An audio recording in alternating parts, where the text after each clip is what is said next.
আজকে আমার প্রথম আইবুড়ো ভাত, আর আইবুড়ো ভাত খেতে গেলাম মামার মেয়ের বাড়িতে। তো চলো পুরো ভিডিওটা তোমরা দেখতে থাকো, কী কী করলাম আর কী কী খেলাম।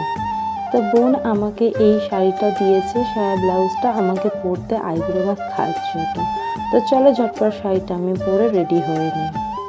এদিকে দেখো ফুল দিয়েছিল, আমাকে বললো বসে বসে কুচি করতে, সেগুলোকে আমি কুচি করে রেডি করে ফেলেছি। আর এদিকে দেখো বোন সব কিছু খাবার দাবার রান্না করে রেডি করছে এদিকে। আর এদিকে ও নিজে হাতে ফুল দিয়ে সুন্দর করে সাজাচ্ছে, বেশ ডিজাইন করে। আর এদিকে আমি রেডি হয়ে গেছি পুরো সাজুগুজু করে। আর এই যে হার কালারটা দেখতে পাচ্ছ, এটা হচ্ছে বোনের, ও আমাকে বললো এটা পরতে। আর এদিকে দেখো পুরো রেডি হয়ে গেছে, কেমন লাগছে আমাকে অবশ্যই কমেন্ট করে জানি। এত কিছু খাবার দেখছো সব কিন্তু বোন নিজে হাতে একা একা রান্না করেছে।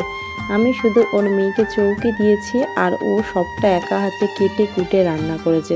তো আজকের মেনু কী কী তোমরা তো দেখতেই পাচ্ছ এখানে, আর আলাদা করে বললাম না। তো খেয়ে দিয়ে রেডি হয়ে গেছি বাড়ি আসার জন্য।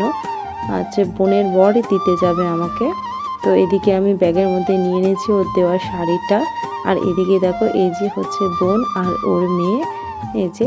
তো চলো আজকের ভিডিওটা কেমন লাগলো অবশ্যই আমাকে কমেন্ট করে জানিও। তো চলো টাটা, বাই বাই।